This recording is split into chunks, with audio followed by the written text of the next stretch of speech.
this thing is very powerful, and very few companies use it. Even it's used by a few companies today.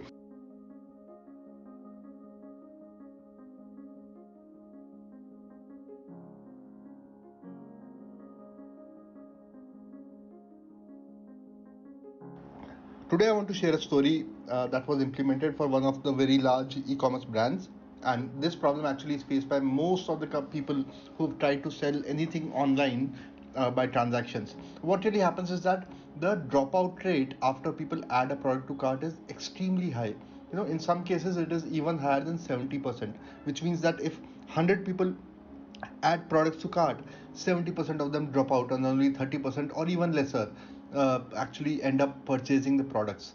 Now, this was the same problem that we were trying to solve for this particular brand, a very well known brand, and they had a great overall brand in terms of brand presence, in terms of communication, in terms of products, in terms of discounts, in terms of offers, and everything was excellent.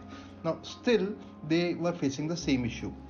Now, we tried a lot of things. We tried a lot of priming that was done so that we could make sure that people get the right message before they are actually going to the purchase page or the cart page, and before they actually complete the transaction. That helped a lot. It helped us reduce the dropouts, but not significantly. There was hardly a change in a few single digit percentages, and that was not what we were really looking at.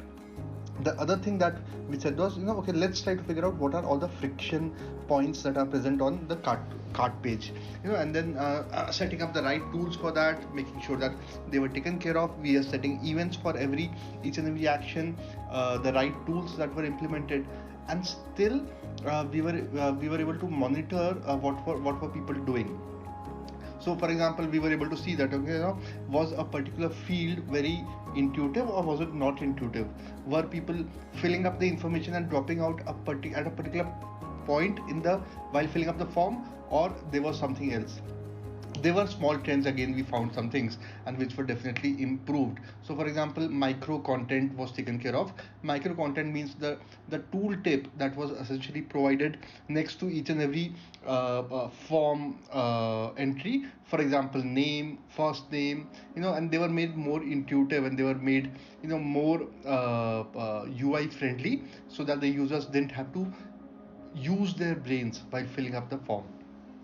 Also, autofill was enabled, a lot of other things were enabled, and friction was definitely reduced, but still we were not completely satisfied with what should be done, right? So we also tried a lot of things in terms of setting up the right triggers on that particular page, so that users did not have to again think about all the things that come in their mind when they're trying to purchase. Is this product too expensive? Is this product going to be delivered on time? What is the refund strategy? So all those elements were very smoothly taken care, either in terms of icons or in terms of messages or in terms of images or any other form, in terms of guarantees and warranties, and everything was addressed very smoothly. And still we found that okay, there was a considerable movement, but overall, when we look at the larger trend, there were still things that were missing.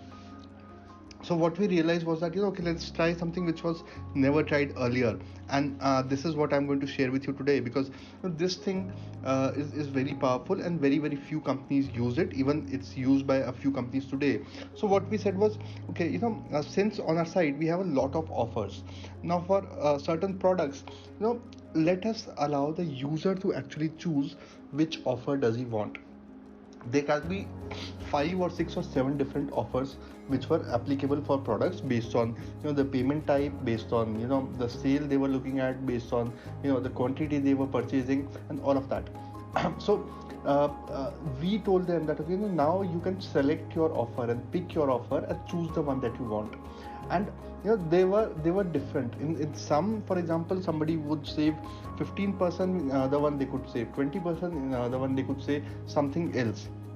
And we clearly mentioned that this is what you could choose, and it became a game for them, where essentially they would hunt for the offer which would save the maximum amount of money.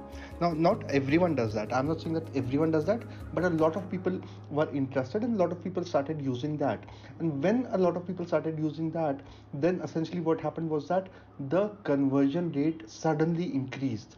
and we were able to convert at least 20-25% more audience, just because it became a game for them. It became an IKEA effect for them, where they said that, okay, we are creating something, we are doing something, we are in part of an adventure, in part of an activity where we hunt for the biggest offer.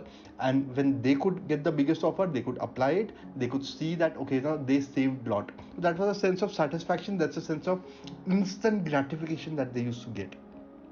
And that is what helped a lot in terms of dropout rates. And if you are in the online industry, or if you are in any other industry, I want you to think about this concept, that what really happens when you make that activity into a game, into a process, into an adventure. The users get engaged in it, and then you will automatically see much higher engagement and much higher completion. Thank you.